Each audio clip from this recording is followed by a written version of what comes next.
সরকারি school college মাদ্রাসায় এমন কোনো ব্যবস্থা নাই যে আমরা এই দাড়িওয়ালাদেরকে নিয়ে কোনো কোরআন শিক্ষার আসর আছে ভাই বলেন? তবে একমাত্র আছে একটা মক্তব নয়, আপনার জীবনে পায়ের থেকে মাথা পর্যন্ত আপাদস্থ মস্তক সম্পর্কে এই দেহটাকে ইসলামের পথে পরিচালনা করার জন্য একমাত্র মক্তব নয়, পাঠশালা নয়, কলেজ নয়, বিশ্ববিদ্যালয় আছেন। সেই বিশ্ববিদ্যালয় হলো বাংলাদেশ জামাত ইসলাম দ্বারা পরিচালিত মান্থলি যে 2টা বৈঠক হয়, এই ইউনিক বৈঠক।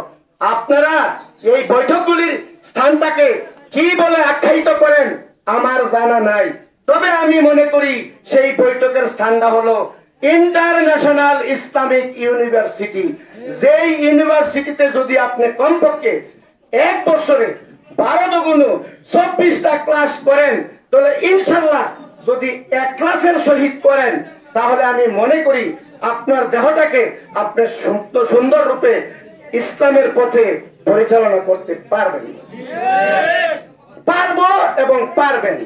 আমি যদি আমার জীবনে, এই সংক্ষিপ্ত জীবনে আমি যদি আমার এই জীবনটাকে ইসলামের পথে পরিচালনা করে জান্নাত লাভের আশা করতে পারি, তাহলে কি কারো কোনো আপত্তি আছে?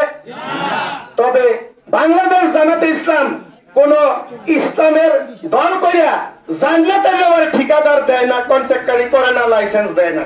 তবে আপনি আশাবাদী করতে পারেন যদি বাংলাদেশ জামাত ইসলাম বলে না যে আমার পীর কি বলেছে, বলে না আমার নেতা কি বলেছে, কিন্তু উপদেশ দিচ্ছে আপনি বাংলাদেশ জামাত ইসলাম করেন, তবে দল করেন যে আমার আমল করেন, দল করেন, জ্ঞান অর্জন করেন কোন নীতিতে, যে আমাকে কোরআন হাদিস কি বলেছে। এই দলের প্রতিষ্ঠাতা আল্লামা সৈয়দ আবুল আলা মওদুদী রহমতুল্লাহ আলাই, সাবেক পূর্ব পাকিস্তান পশ্চিম পাকিস্তান মিলে যিনি এই দলের প্রতিষ্ঠাতা আমির ছিলেন, তিনি বলেছেন, কি বলেছেন? আমি দেখিনি, জানিনি, শুনিনি, মানিনি যে আমার পীর আমাকে কি বলেছে, আমি পালন করি আমার কোরআন সুন্নাহ আমাকে কি বলেছে।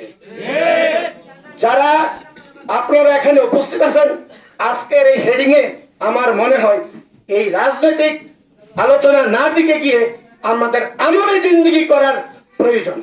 সুতরাং এই কোরআনের মাসে আমরা কোরআনকে জানতে হলে, হাদিসকে জানতে হলে একমাত্র এই গুরু বয়সে এই বাংলাদেশ জামাত ইসলামের ইউনিটের প্রোগ্রামের কোনো বিকল্প নাই, নাই, নাই।